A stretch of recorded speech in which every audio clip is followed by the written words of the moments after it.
The Galen Hour Season 2, Episode 4.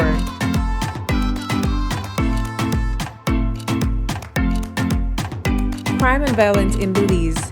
Joining us tonight are Ms. Nelma Mortis-Jones, who is an educator, researcher, and doctoral candidate at the University of the West Indies, and Ms. Krista Daguerre, PhD candidate at the University at Albany. Good night and welcome to another episode of the Galen Hour. This is episode 4 of season 2, and our topic tonight is crime and violence in Belize. I'd like to welcome you. This production is a production of Galen University. The Galen Hour focuses on academic excellence, sustainable development, and lifelong learning. I'm your host, Diana Gomez-Perry-Feet, and it's always a pleasure to be with you on Thursday nights.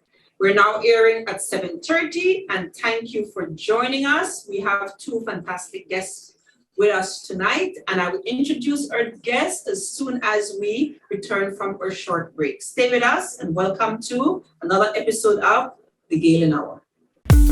Did you know that Galen University offers a bachelor's degree in criminal justice? For more information on how you can enroll, call us at 615-3129 or email us at admissions@galen.edu.vc. And we're back. Good night, ladies and gentlemen and viewing audience. I'd like to introduce our guests. We have with us tonight, and I need to get this right. We have with us tonight Ms. Nelma Mortis-Jones. Ms. Nelma is an educator and researcher, and she's currently a doctoral candidate at the University of the West Indies. She co-authored the study Male Social Participation and Violence Report in Urban Belize in 2020. So Ms. Nelma, welcome and thank you for joining us tonight. No problem. We also have with us tonight Ms. Krista Daguerre. And Ms. Krista is a doctoral student as well. She's attending the School of Social Welfare, University at Albany, and Ms. Krista worked as a mental health counselor in Belize with the Ministry of Human Development, where she worked with youth involved with gangs or youth at risk of joining gangs. Ms. Krista has currently completed a pilot study entitled Gang Involvement, Trauma, and Resiliency in Women in Belize. It's a narrative case study. Welcome, Ms. Krista. Thank you for having me, and good night. This is actually a show that I have been waiting to have. It is a topic that is live. It's a topic that is a reality that we're dealing with every single day and night as we live our lives in our country, Belize. And I want to set the backdrop before we get into our discussion. I want to say to our viewing audience, thank you for joining us tonight. The topic tonight is relevant to each and every one of us. We are talking crime and violence. It is noteworthy that we recognize the fact that we have 2 women as our guests tonight. And I say this because when we talk crime and violence in Belize, we mostly see males talking this, but we want to bring our women into the forefront and engage because there are women who are able and willing. So, having said that, I also want to talk a little bit about what our crime statistics are. And I'm just going to then talk about the hard numbers. It is October. It is, we just completed September, and at the end of September, Belize has recorded 90 murders. This same time in 2020, by the end of September, we had 74 murders. So we're seeing an increase of 16 murders at this point. So while murder is not the only crime in Belize, murder is one of the crimes that we want to highlight and focus on and talk about why we are where we are tonight. So having said that, I want to bring our guests into the discussion. Ladies, this might seem like a kind of backwards way to start a conversation, but I want to ask you, this is not, the crime issue in Belize is not an issue for just our ministry. It is not an issue for just our compound. This is an issue for all of us. And so I want to start this discussion by asking you, how do we get the community to take ownership? How do we take our community to get engaged and to partner with the police department and our communities on this issue of crime and violence in our country? You want to go first, Christy? Oh, I was wondering if Christy wants to go first. Okay, a very good question. I believe that if we are to address this issue of crime, it requires leadership from the state. There is no doubt. We cannot separate ourselves from that. But we also have to have the community involved as well. This is a development issue. And if it is a development issue, then if our aim is to reduce the crime situation, then we have to get those who it is affecting most involved in the process. They must be given the priority in any kind of development effort because it is their reality. The effectiveness of a bottom-up approach emphasizes participation, and it also gives these community the opportunity to develop goals or realize goals for their own community. And I think that is one of the things that we fall short of, because we don't give them opportunity to select their goals and to achieve them within their own community.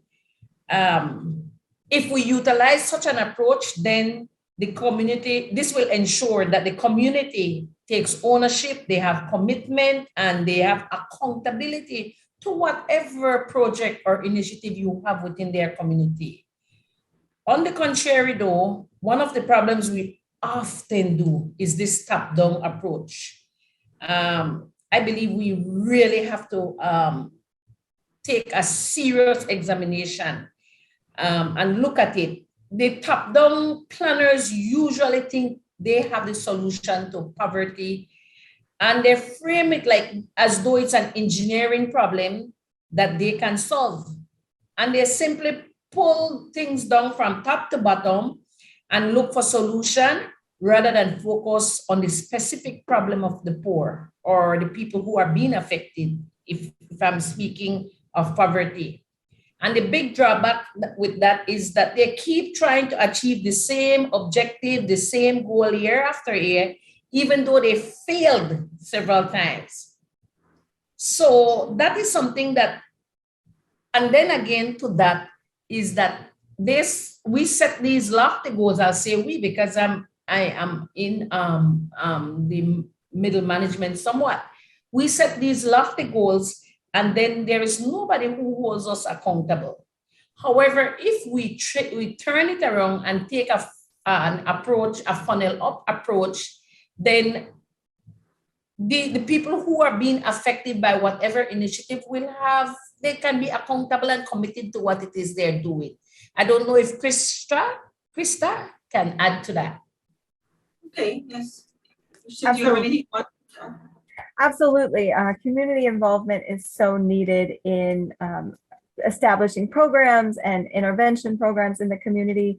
We need to hear what these communities want and need for their environments because they are the experts.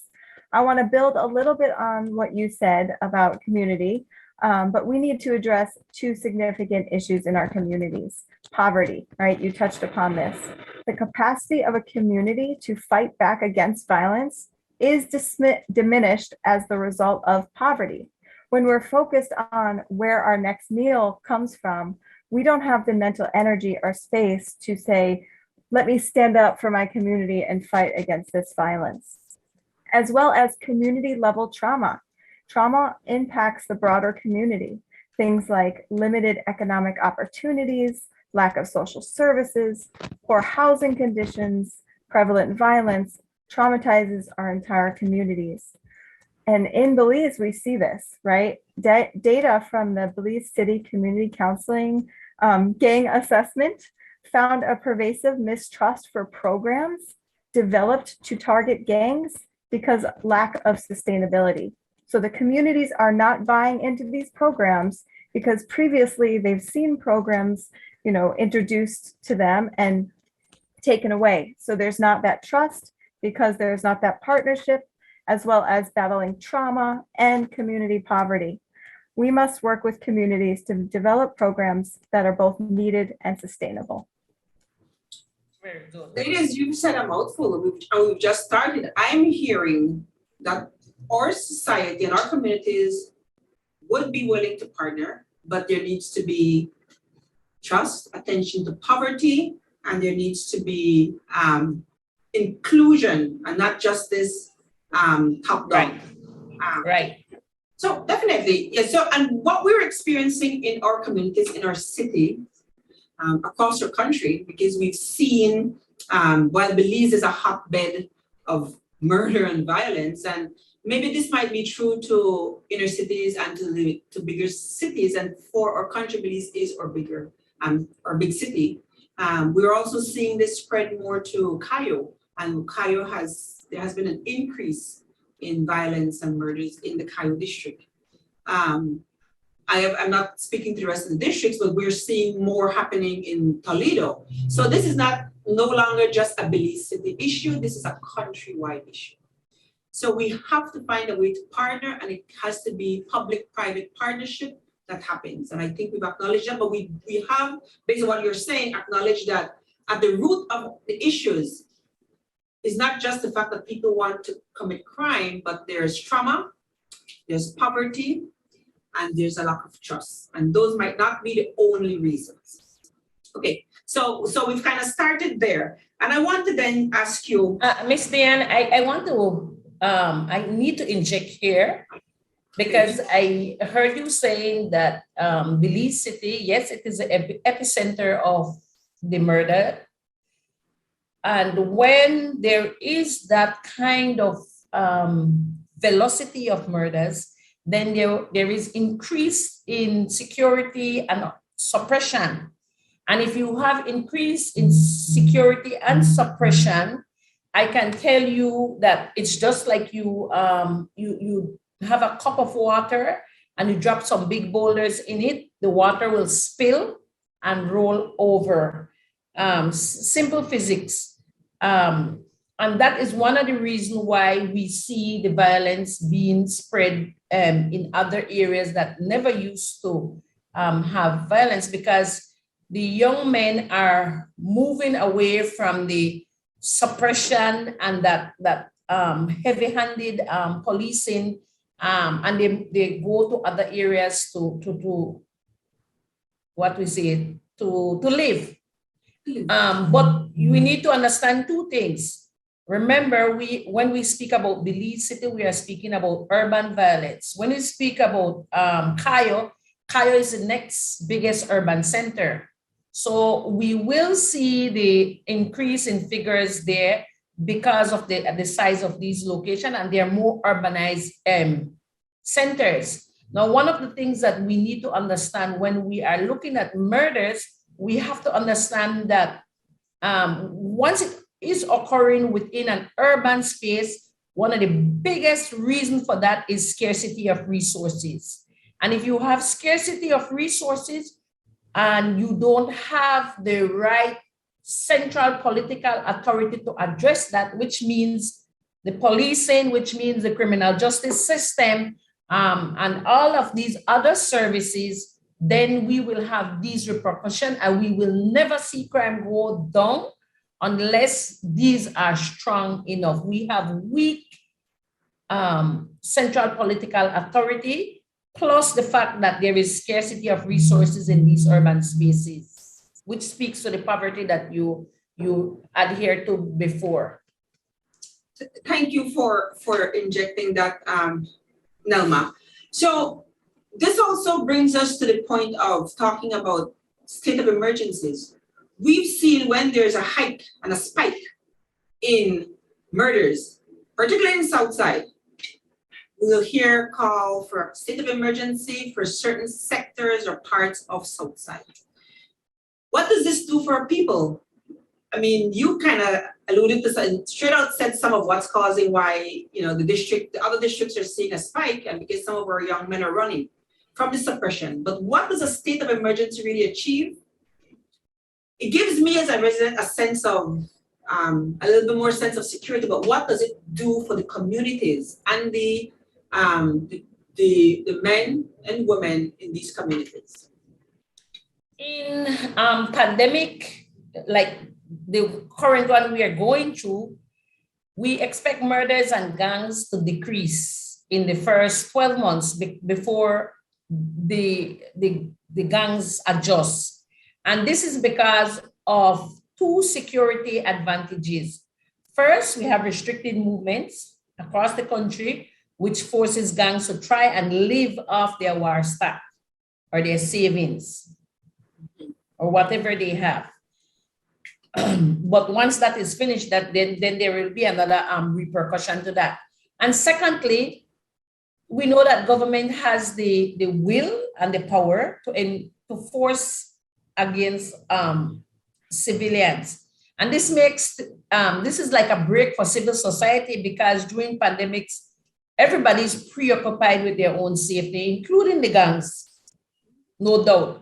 So SOE and other forms of suppression are just, they seem to be legitimate, but they are short-term, knee-jerk strategies. And it is expected that for a moment, they will drive down murders temporarily. But we can see, if we compare last year, 2020, with this year, you will notice that the murder rate will be definitely higher. So it's already showing those numbers. Right. I started with that. If the state, the issue with the SOE is that if the state become too aggressive, it usually worsens the situation in the short and the medium and eventually the long term, because the spike is basically what we refer to in social science as ontological insecurity. To give you a picture of this, last year, we know that Belize, Trinidad, Jamaica are three countries that have high crime rate. And these three countries have practiced a lot of the SOEs, the state of emergency. And of course, that includes that we have these very aggressive policies that allow civilians in large number to go in the hidings. Mm-hmm. But that is just for a while. If you look, Belize in 2019 had a homicide rate of 40, which fell to 25 in 2020. You, Ms. Diane, might have the rate for this year. What is thus far? I'm sure it's higher than 40. Murders up to this point, based on the Crime Observatory information, is 90. So I'm not sure if we're looking at the same. By the end of this year, our murder rate will definitely be higher than 40. Okay, you're talking for Belize? Just for Belize? Yes, I'm talking for Belize. So Belize in 29 had a homicide rate of 40 per 100,000, okay, which fell to 25 in 2020 when we were totally on a lot of these SOEs. That's definitely, you will see the drop. So for the Belize district, it's 45 at this point. You see what I'm saying? 45. So you know what that means by the end of December. And when December comes, before they air out, because of the commercializing of Christmas and that thing, there will be more. One of the things I think we fall short of is how do we analyze our crimes in Belize? But that's another discussion. I believe when we go later down, we could talk about that. Yeah, I wanted to bring Ms. Krishna in. Krishna, we are seeing what I think is a trend, but maybe it's not, and it's just because seems to be more crimes happening. But when we look at what's happening in Belize City in particular, we're seeing a lot of youth. Are they gun related? So maybe from your perspective, you could talk to us from the youth and gang involvement, women, girl? Is it because of domestic violence? Is it because they're being locked up? What is happening in our country, in our city right now? So, I can't speak exactly on what's going on right now, but again, going back to poverty and need for resources, people join gangs, people commit crimes that we usually label as heinous because they don't see any other option for getting their needs met, right? So we have to start changing the way we think about gang members. These are individuals, are humans, are trying to get their needs met that they need to survive.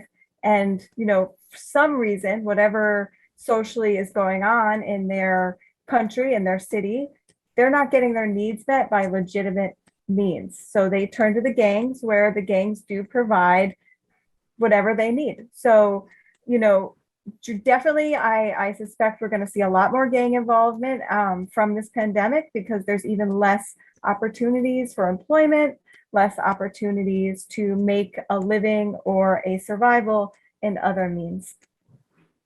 So we're looking at the crime. We're looking at young men falling at the hands of other young men, or maybe boys.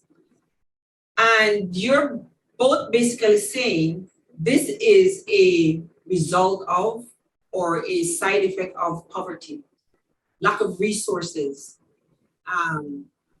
the heavy hand of the law.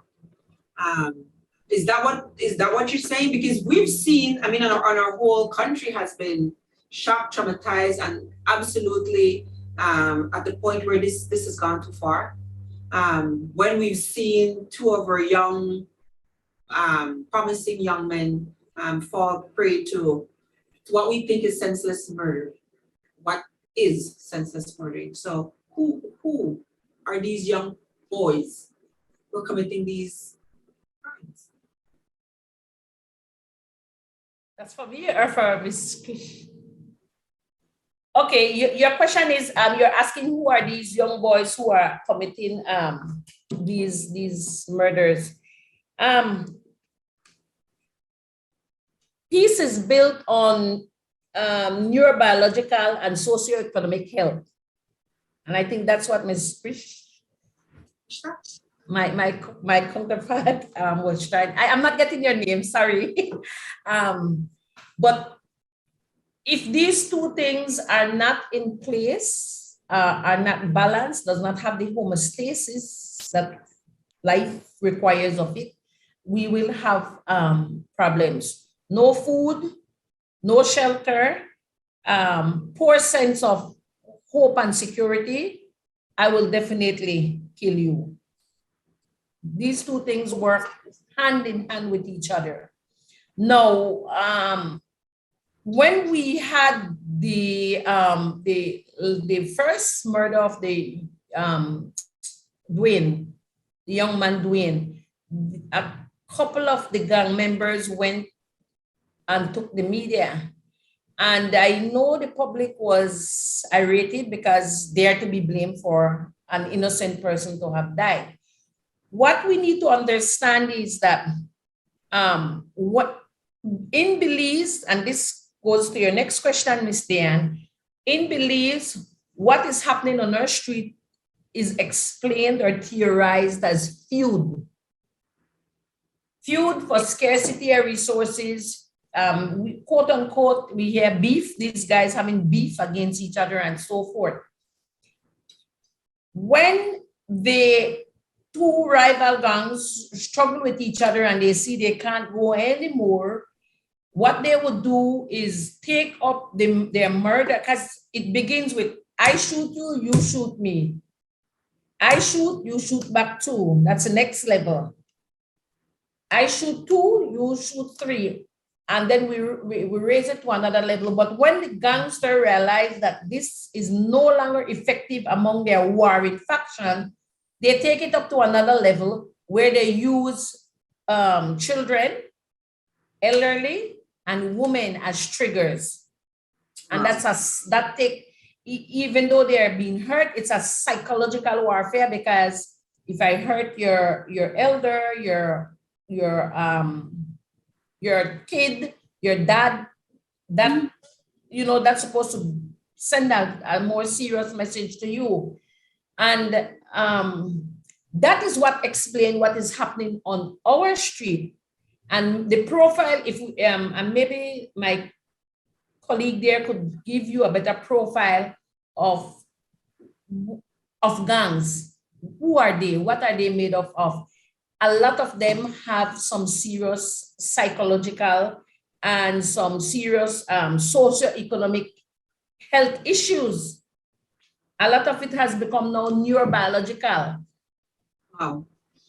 And Yeah. when I say neurobiological, we know that the brain, there's a section of the brain called the amygdala that produces the mood hormone to tell you whether you're happy, whether you're sad, when you could balance out life and so forth.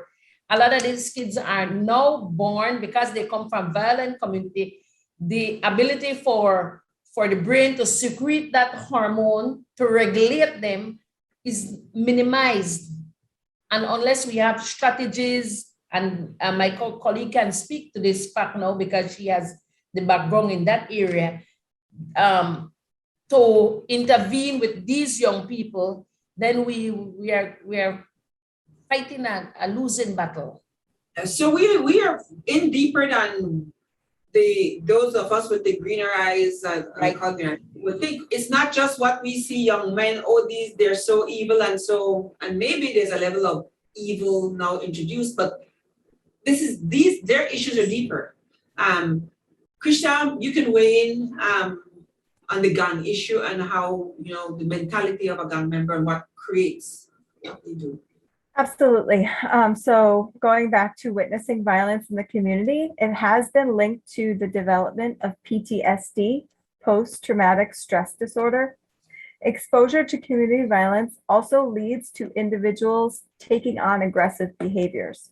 So one symptom out of many of trauma and PTSD is called emotional numbing and callousness, meaning the trauma causes them not to feel their emotions, which causes them to go numb, which then allows them to carry out these crimes that most of us feel like are so senseless. We couldn't even imagine being involved in something like this because they're experiencing a trauma response. This goes along with early childhood victimization. They both have a long-term consequence for delinquency, adult criminality, and violent criminal behavior in the future. So it's childhood trauma from the home and community trauma from the community coming together to create this perfect psychological storm to facilitate gang joining in very young children.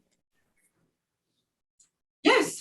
So what we're seeing as the kind of end result or the side effects or the spin-off is not really just because these children just decide to pick up a gun one day and shoot. This is trauma from early childhood, being desensitized because of the amount of violence happening in their community.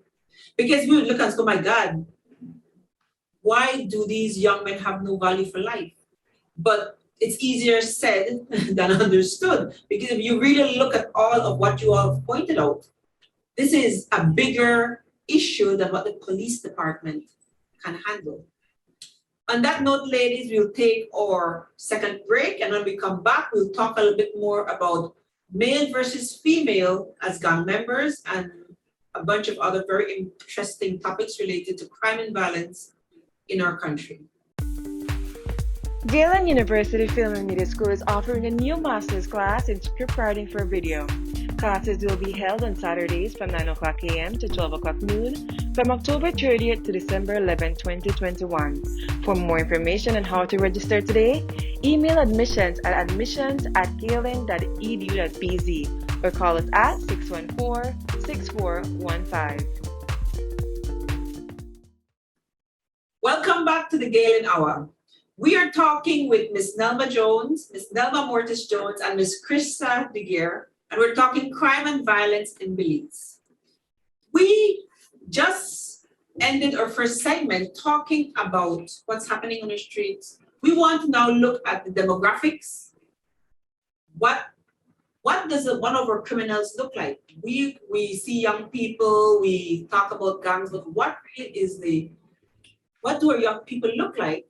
And then I also want to talk about what's happening to our men. Are our young men, are our men becoming an endangered species in Belize? Ms. Krishna, would you like to start on Yes. that topic first? Yes, currently research shows that the average age for joining a gang in Belize is 12 to 14 years old. And for many individuals, that extends into their 30s and 40s if they don't die by predominantly violent crime before that age. The gang members that we know of are predominantly male and Creole. But the goal of my research is to begin to widen and diversify the perception of who is a gang member here in Belize. And this is why my research focuses exclusively on gang-involved women. This is so we can get a better understanding of who our gang members are in entirety. And that will help further develop programs and prevention programs to target this issue in Belize. Okay, so I'd like to bring back the question, and maybe Ms. Nelma, you can weigh in. Are our men an endangered species? And I'm talking our Belizean men. Are they?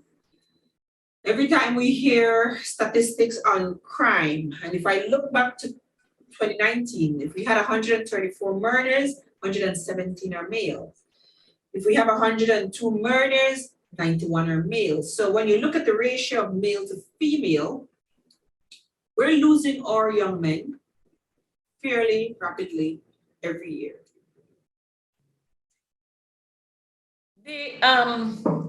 The issue of murder, yes, is related to mostly males because remember, they have higher testosterone, higher aggression, all that sort of things more than others. But I think one of the things we need to pay attention is the education of young men and even the socialization process that young men goes through, especially in the Caribbean.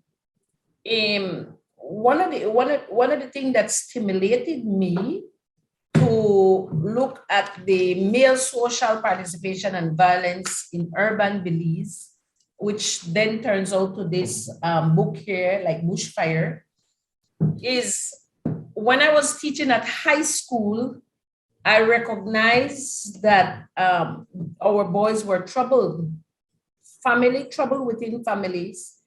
They want to be in school. The boys that I taught, I have observed over a 10-year span became heads of their gangs.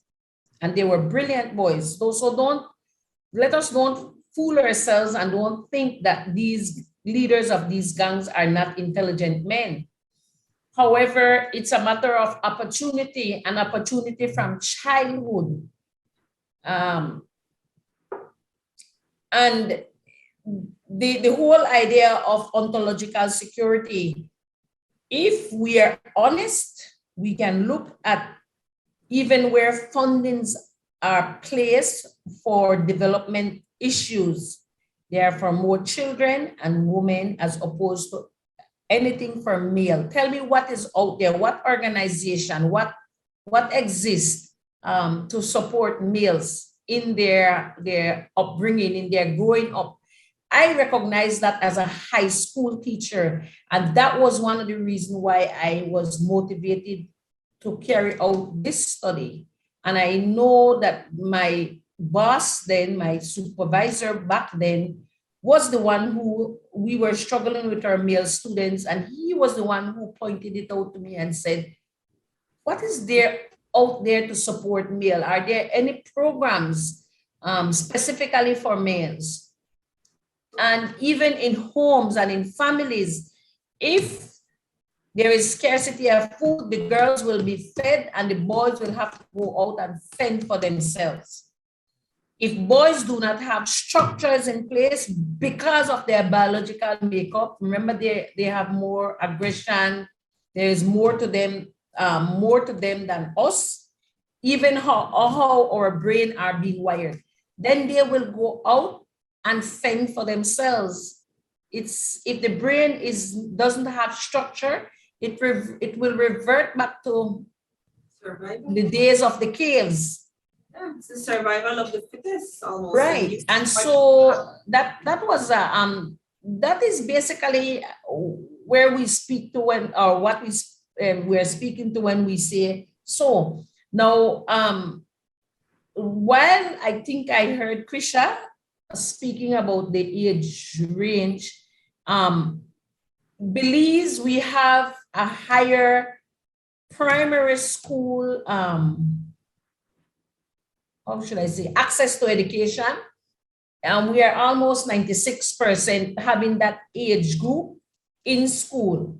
Where we fall short is the secondary level, where the numbers fall, drastically. And so between the age of 14 and 24 is what we refer to in social science as the combative age, where these young people can be recruited into gangs.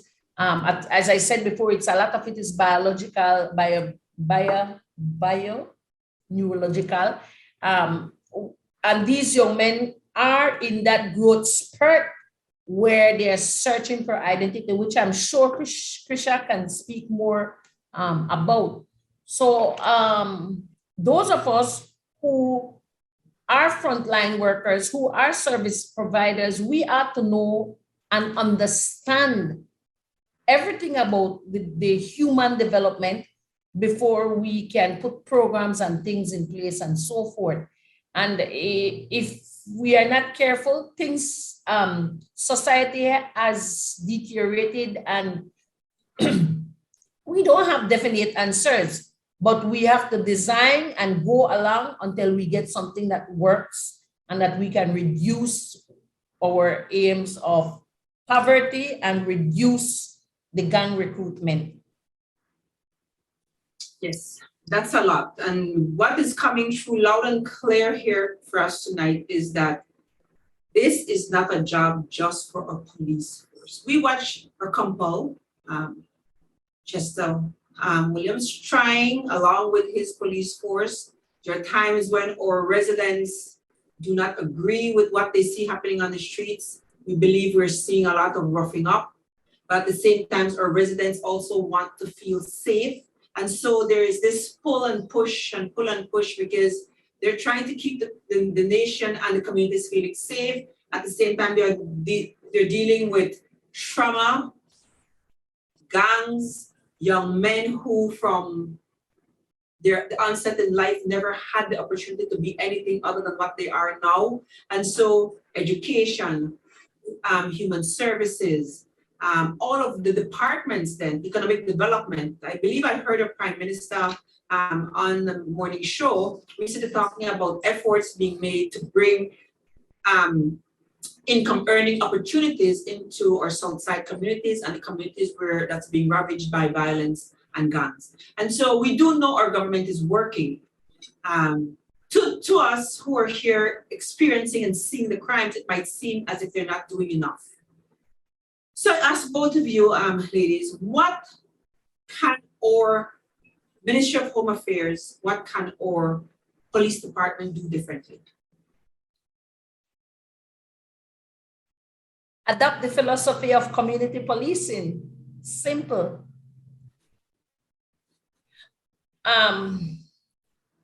Salvador has gone ahead of us, and many other countries have gone ahead of us.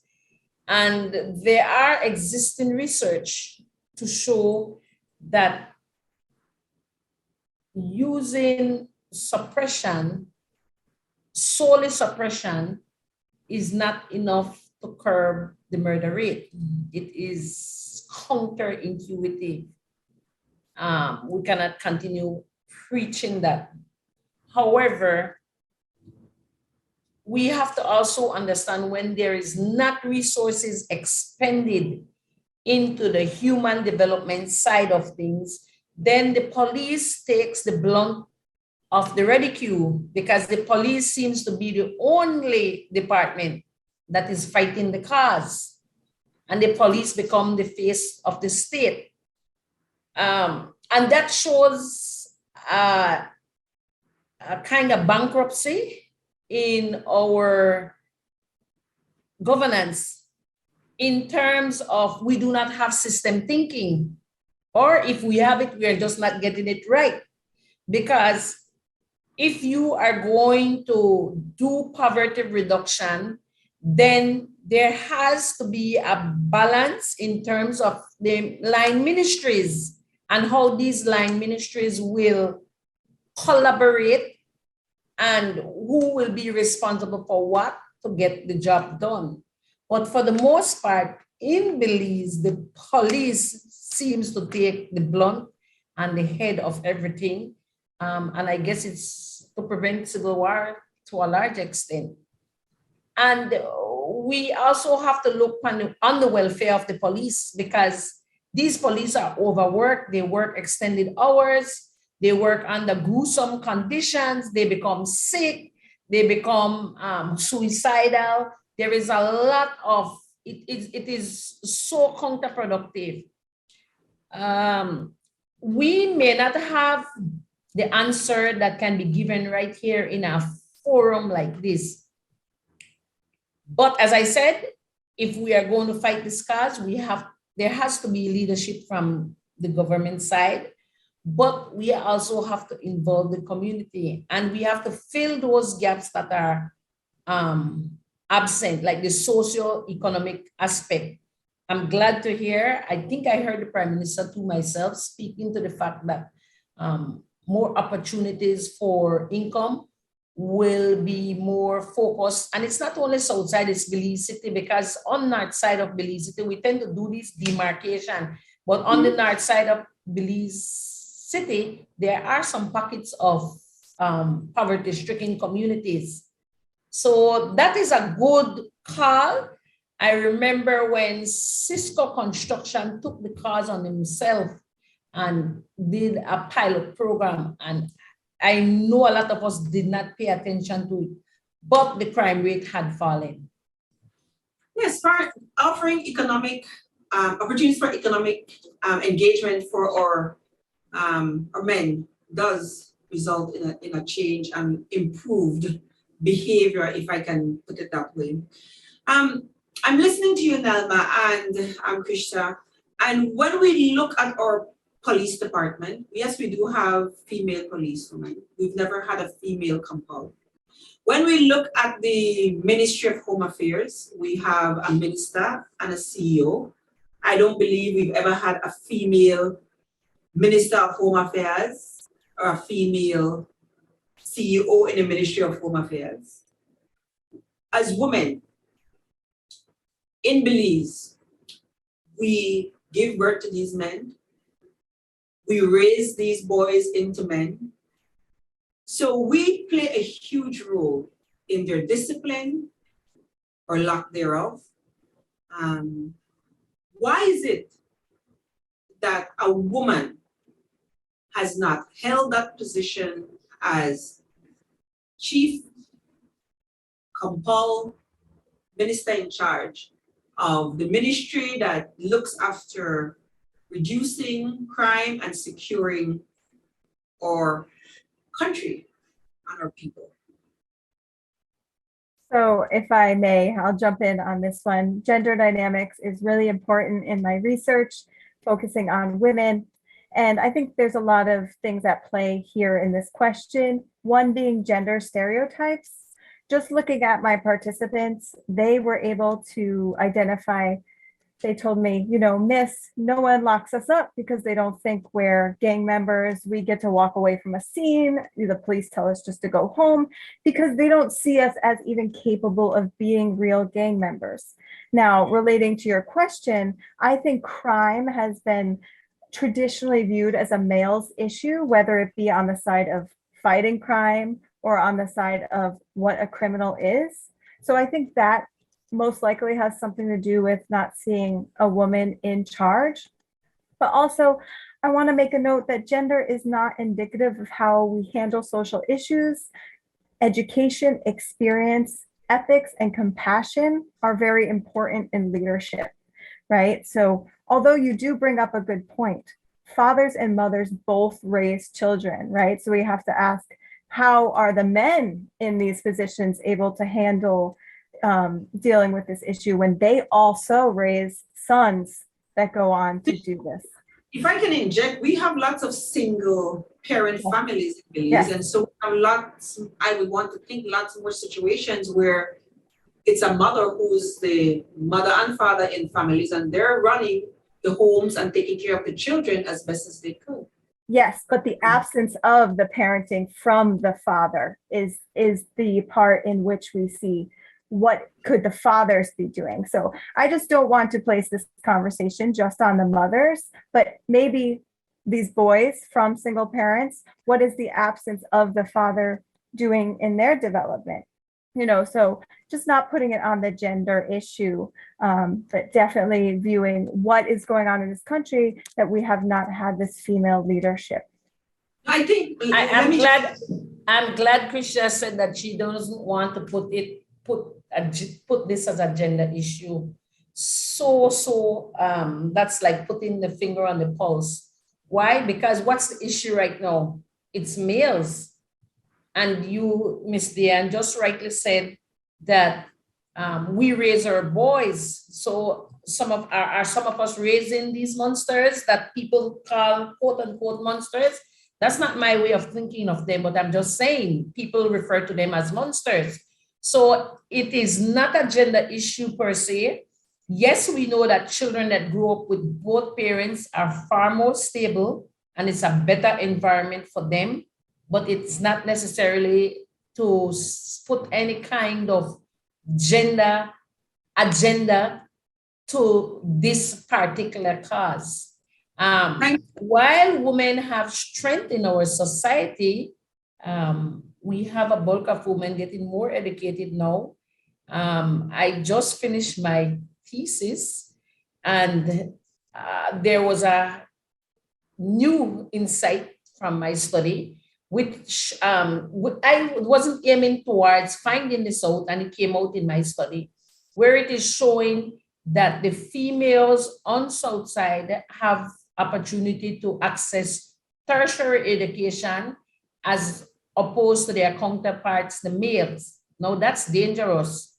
And I think we knew it, but just examining the university data, it's a study that needs to go a little bit more in depth. Somebody can build on my study after this. It is showing that women are now accessing higher education at a wider gap than our males. So it brings back your concern, Ms. Diane, of whether our males are going extinct. It is something that we need to pay attention to. There is a gap there. Yes, yeah, and I'm glad you made that clarification, because that's what I was going to say. I am not putting the blame on our women. I am not excluding the role of the fathers who are missing and who should be playing a better parent role. I was saying that because so many are raised by women, do we think that maybe a woman could play a more key role in our ministries? What would it be like for a woman to be the commissioner of police? What would it be like for us to have a woman minister of home affairs? So we have a woman running the crime, or at least taking care of what we need to do to reduce crime in this country. And I was saying from the perspective that when they start their lives being nurtured. And maybe that's what's missing. It's not enough nurturing of some of our young children. But women are present in many of our young men's lives from the onset. And so, well, but we know by nature, Ms. Diane, evolution tells us that women are wired to preserve humanity. So it would be an interesting, I don't have any authority to speak on it. I'm not in terms of gender issues and so forth. But I do know if we watch the world leaders recently, those who were able to contain and control the pandemic situation alone were a lot of women. So there's something strange there that we need to maybe delve into a little bit deeper. But by very nature, we know that women are wired. We are mothers. We birth. So there is naturally an instinct there for the preservation of humanity. And so that's an interesting thought you put there when you speak about a woman being in that place. I am thinking about the fact that a woman running the country might not be right now because we're still in that male sphere, but one day too soon, it may happen. We don't know. It's coming. I would like to believe it's coming. And I throw out that question because I am wondering, I want to say, don't second guess us as women. We're just as strong, we're just as organized, we're just as able to take control. And because of the roles that we've played in our families, in society, we would surprise you that we could get a grip on this crime situation. And maybe we would see, and no disrespect to our current minister, and nor to our compal, because I believe they're doing what they need to do, and there's more for them to do, and there's more for all of us to do, because it has to be a public-private engagement. And kudos to them, and I support the police department, and I certainly look forward to a safer country and a safer Belize city. But I'm just putting it out. I want to see which of our major parties will take that bold step and give us a female compul, give us a female Home Affairs. Try us out. Maybe that is part of what will help our country and our Belize. We're almost out of time, ladies. I want to give each of you an opportunity to give last words before we wrap up for the evening. There's just so much to talk about. We haven't even touched the tip of the iceberg. Almost everything we've talked about, we could do a whole segment on just that topic, because this issue of crime in Belize is not just what meets the eyes. It goes a whole lot deeper. So I'd like to start with you, Ms. Krishna. Would you like to give us some last words? Yes, thank you so much. It's been a great talk so far. I just want to highlight the exciting findings coming out of my research, looking at exclusively gang-involved women. So far, results from my data have said there has been 3 distinct reasons for girls joining gangs that are different than boys, being violence and neglect in the home, primarily from caregivers, being seeking belongingness, and seeking meeting of those specific concrete needs.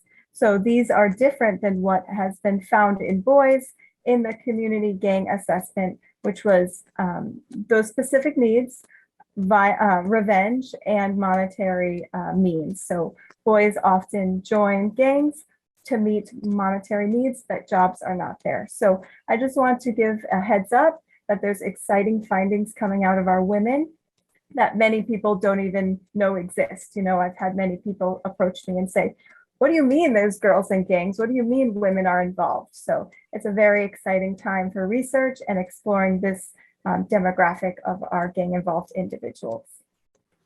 Oh, thank you for sharing that, and all the best with your research, Krista, and with your continued study. And we look forward to you coming back to our community and working in Belize.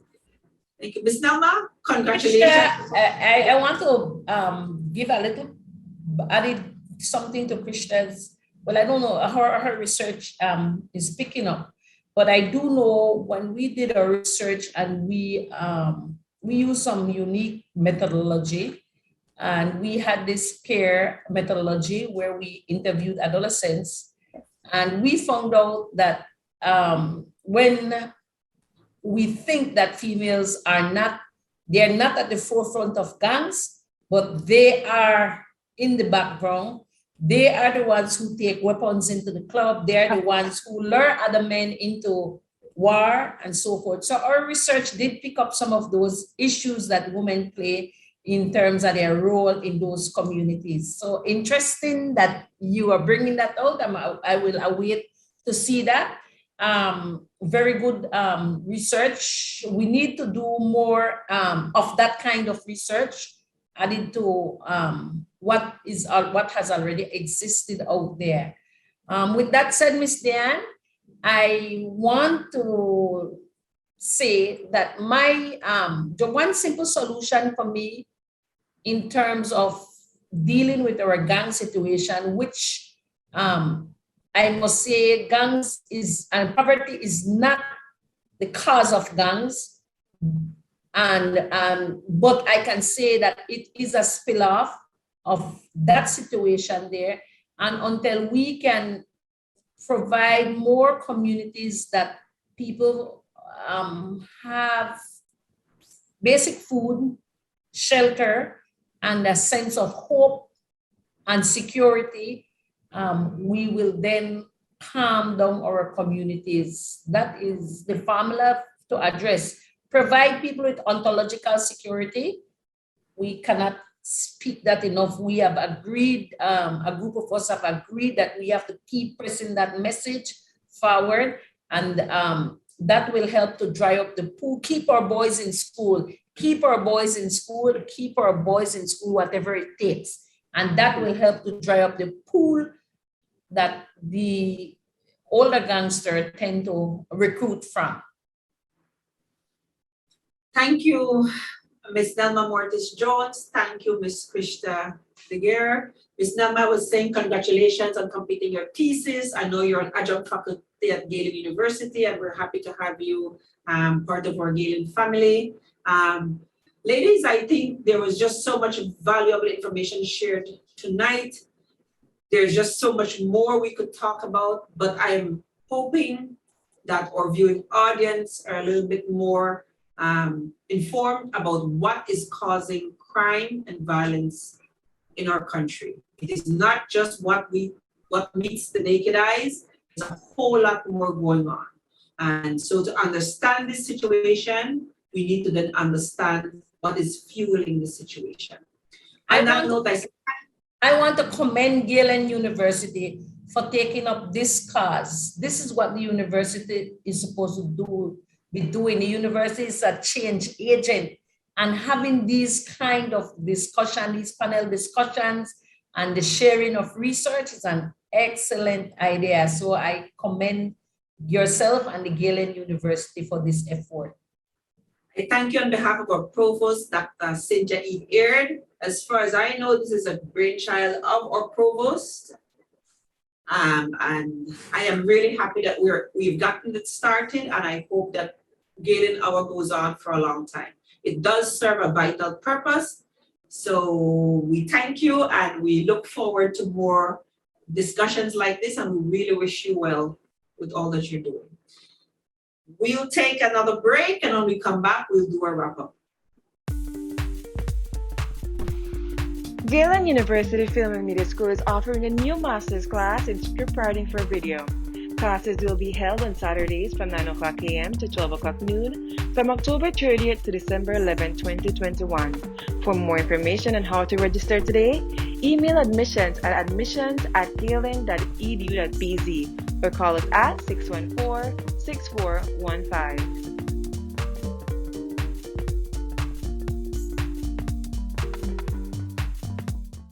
Welcome back to the Galen Hour.